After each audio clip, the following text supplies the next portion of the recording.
So Dan, you've progressed from apprenticeship now to director. So what drew you into a digital marketing apprenticeship? I think originally, probably apprenticeship-wise, I was looking for something that could kind of get me into employment straight away. I was toying with the idea of university, but with it being digital marketing, I wanted to get something where I could get that experience early. So I had a little think on it and kind of thought what would be the right path for me. And found kind of the apprenticeship scheme to be handy. Obviously, it's important that the provider of the actual apprenticeship does support you in that role as well. But I figured that would be the right move for this particular industry as well. I tend to think that if you do that in digital marketing as opposed to do university, you get that kind of experience a little bit earlier, really. So a lot of hands-on work while you're learning. Obviously, throughout the job, there's a lot of hands-on work as well. Exactly, yeah, and I think like you can take that into your role as you kind of progress. I think that the first 3 years of obviously me working here were really important for me to start kind of considering what I'd actually do in my role. I think if I spent that time at uni, I might have got a kind of broader understanding of what digital marketing was, but couldn't really apply that to a company's ethos, because each company has their own philosophy of things they want to kind of think of and how to implement. And for me, staying at this company, throughout the first 3 years was probably a lot more valuable than it would have been to do university and then kind of join, if that makes sense. So, yeah, that was kind of the main reasons for that.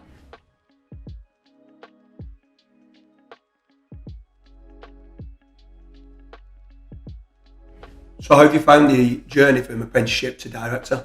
I've really enjoyed it. It's obviously not come without its challenges, as any kind of journey or any career does. There's been times where it's been a little bit difficult in terms of developing with the company, maybe personally or as the company's developed. But over time, as I've kind of stayed here and learned the trade and obviously the company's developed, it's all been really, really great. I think in that time, there's been a kind of learning lesson for me of kind of understanding maybe not to get too obsessed with failure and kind of think about failure as kind of a learning curve and actually how to develop from that. And I think with that mentality and kind of applying that to what we're doing now, we've seen a lot more success as a company, not just individually, but I think as a team, we've all kind of found that that's been important for us. So overall, I think it's been good for me to understand that there's going to be moments that are difficult and there's going to be moments that are better, and kind of not take them too seriously either side. Just continue to develop, continue to work hard, and as doing that, the whole company kind of helps to improve as well. I think the mentality of you win or you learn is probably the best way, isn't it? So like, with regards to digital marketing, it changes every single day. So what might work today might not work tomorrow. So sometimes the failures aren't failures today, it's just the algorithm's changed as well. So I think the mentality within the office of knowing that, I think that's what makes it good for the whole team to be looking to always every single day as a school day. So it works well. Yeah, absolutely.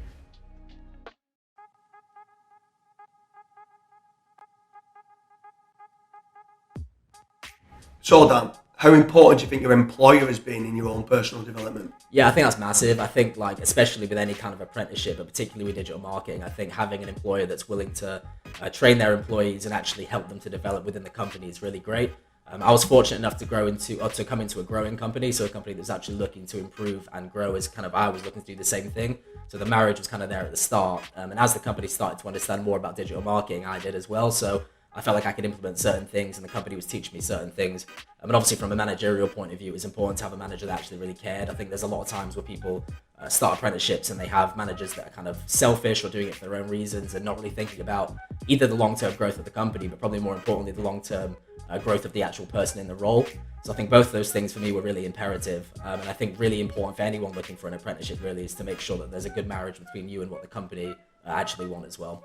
I think the important part to that as well is that as you're evolving the processes and the systems as well. Yeah. So it's good from an employer's point of view to have someone who's evolving and developing every single day, because SOPs are an evolving SOP. So every single day, like I said, as the algorithms start to change, you need to develop the SOP. So as you're training and developing, the systems are always training and developing as well. So I think it works from both sides. I think that's a great kind of relationship of how it does blossom even to this day. I mean, I still see myself as an apprentice in the trade because things are changing all the time. So I think it's great that the mentality is there from one.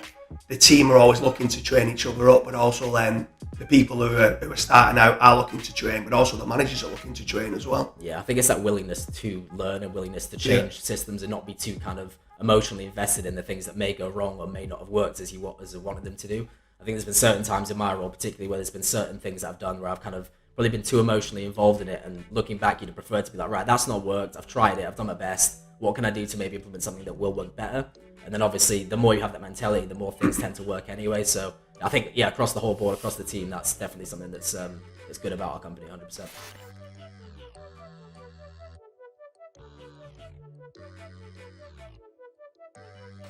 So Dan, what have you enjoyed about the journey to being a director? I think the thing, honestly, that I've enjoyed the most is just being able to kind of create professional and personal relationships with the people that I work with. I'm lucky enough to be in a team where everyone kind of strives for the same goal. And whilst it's kind of professional, everyone always gets on and kind of is there to support each other, which is really nice. I think being in a team like that is important from not just from a work perspective, but just kind of an atmosphere perspective. I think that's something you've kind of instilled and trickled down to everyone, which is a really great thing to actually be able to do as boss. And then something that I've kind of been motivated by and wanted to kind of do more of as part of the team as well. And I think the more we can all kind of come to that goal of being collectively together is a really good thing for any business. So I'd say honestly over the 8 years or so I've been here, that's definitely been the main thing for me. And then obviously seeing the improvements that we've all made together as a team is really rewarding for myself. So yeah. I think what I like the most about what you said then is you kept mentioning team, and it is a team effort. Yeah. If people try and do what we've done on their own, there's no chance. There's that many moving parts that you need to have it as a team environment that can take it on to the next level, because people are testing within the algorithms and giving people updates of what they need to be doing. The people that are at the front line doing the work won't have the latest kind of checks in place of what they need to do. Yeah. Plus, obviously, there's so many moving parts. Who might be good at writing content, might not be good analytically at doing backlinks and stuff like that. So I love the fact that you keep saying it's a team effort, because it is. SEO is a team effort. Yeah.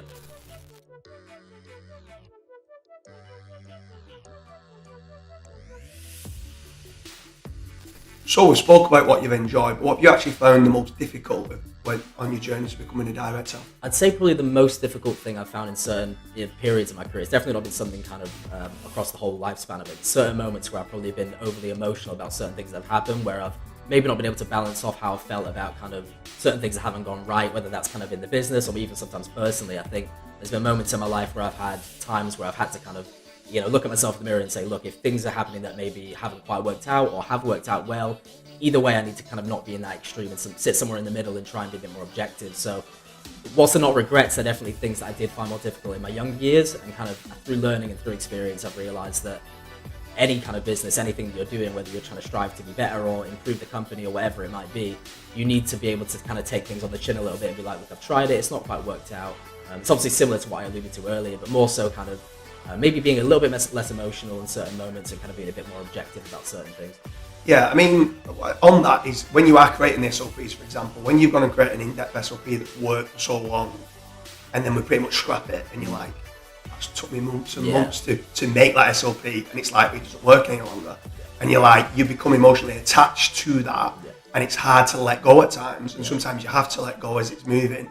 So I can understand some of the frustrations that me and you've spoke about over the years, and sometimes you're like, no, it works, and we're like, no, it did. Now it's moved on. And that's where the testing team comes in and says, look, we've got to cull it, and it is difficult at times. Yeah, definitely, yeah. But I think even with that kind of being able to see that something hasn't worked out as you would have wanted to, and be like, okay, and almost like you said, almost detach yourself from it to an extent and be like, how can I build a better version of what I've already been trying to do? Yeah. That's the approach that will kind of get to where your original goal was anyway. Yeah. You can very easily lose a goal if you get too, focused on it's like, a poker player says, knowing when to hold and knowing when to fold. Yeah. And there's times where you might have a good hand that you're playing, but if it's not the right hand and you're saying someone's got better, you need to know when to fold. And it's important to say, this is not working, and then to move on from that. So definitely.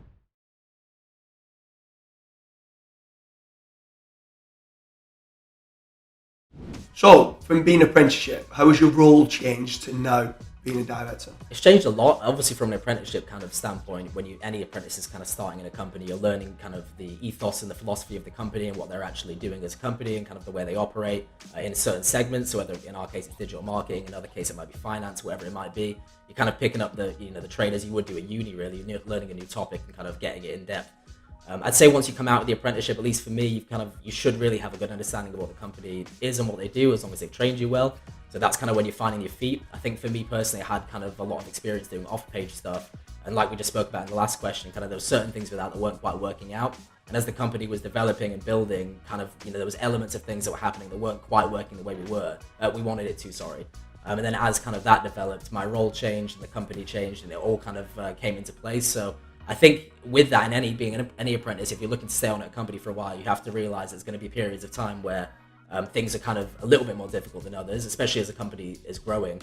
And when you're working to kind of develop that, you kind of land in your own role. And now, obviously, I do a lot more kind of content-based stuff. I do help with the promotional videos, like progressive optimization. So, and also training and managing staff in that kind of pocket as well. So that's been the development that I've found really is once I've found my comfort zone in many ways, it's something that I know I'm really good at and that helps the company. It's kind of how can I implement that and, you know, help other people to understand it at the same level. And obviously everyone wins then as part of it.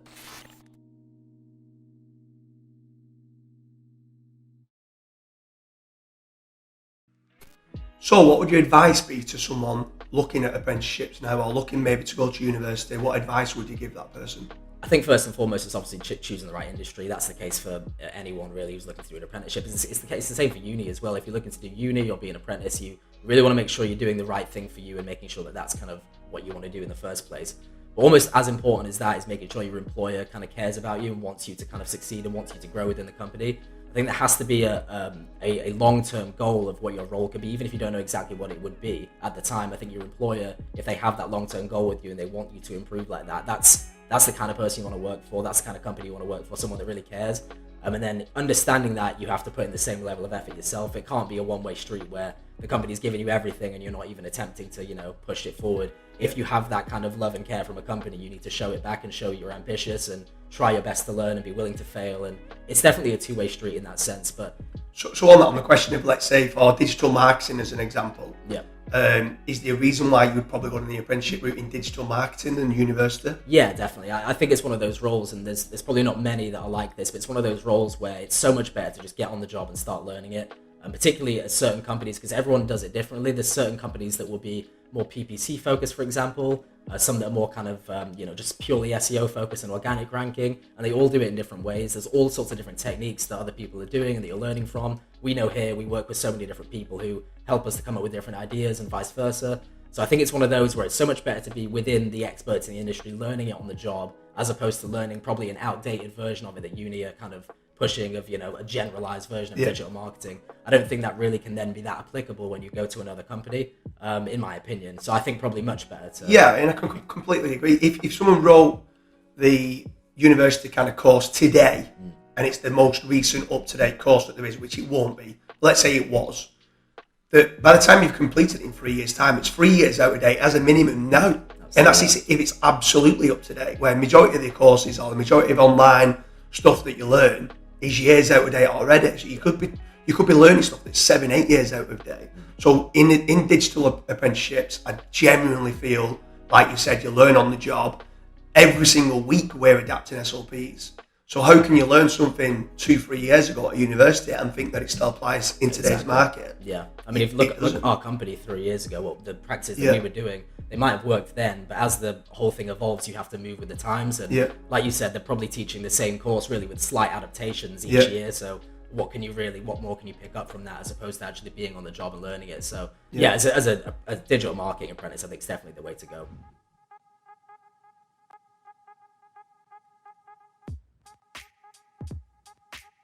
So Dan, how important is working within a team been for your growth, would you say? For me personally, massive. I think the thing with kind of the team connotation is it can be quite generalized. I think you have to work in the right team. That's the most important part, as opposed to just a team. I think working in a team where everyone's kind of coming together, there's not any egos, everyone wants to help each other out on their own projects and their own things. That's the kind of team that obviously we work in here, and the one that kind of I'd want to work in anyway. Sometimes working in a team can be detrimental. I think if you work in a team where there is that and there's kind of conflicts and that kind of thing, and a conflict of interest even, then it can really affect the whole, way that the company develops.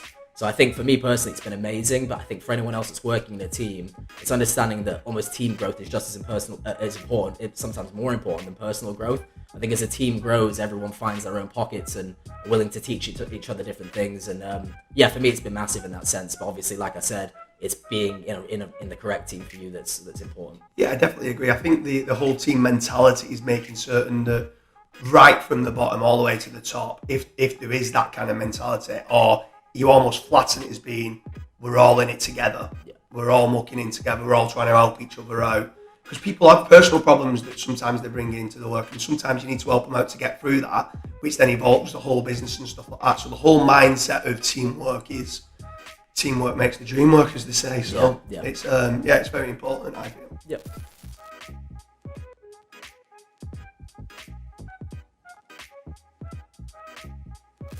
So along the journey, what not new challenges now are you bringing to the table with regards to directorship?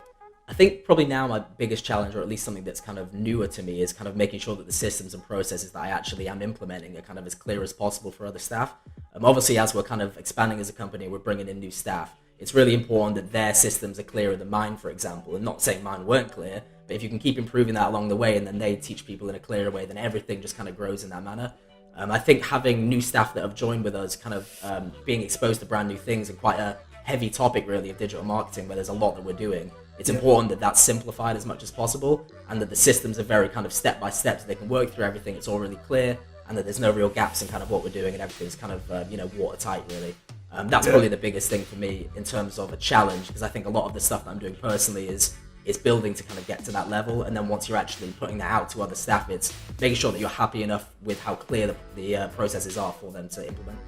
Yeah, definitely. I mean, it's the whole E-Myth revisited type of model of being system dependent instead of people dependent. So probably is the most important part of a business. You almost make it franchisable.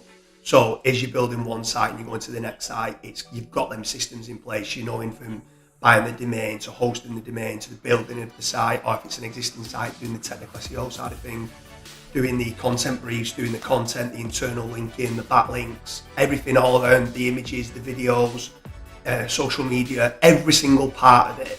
We've got a system in place to know how to make it the best it can be in the lowest amount of time as well, because time obviously costs money for the business. So the systems are the most important part. So it struggles for everyone in making certain we're refining those systems as much as we can. Yeah.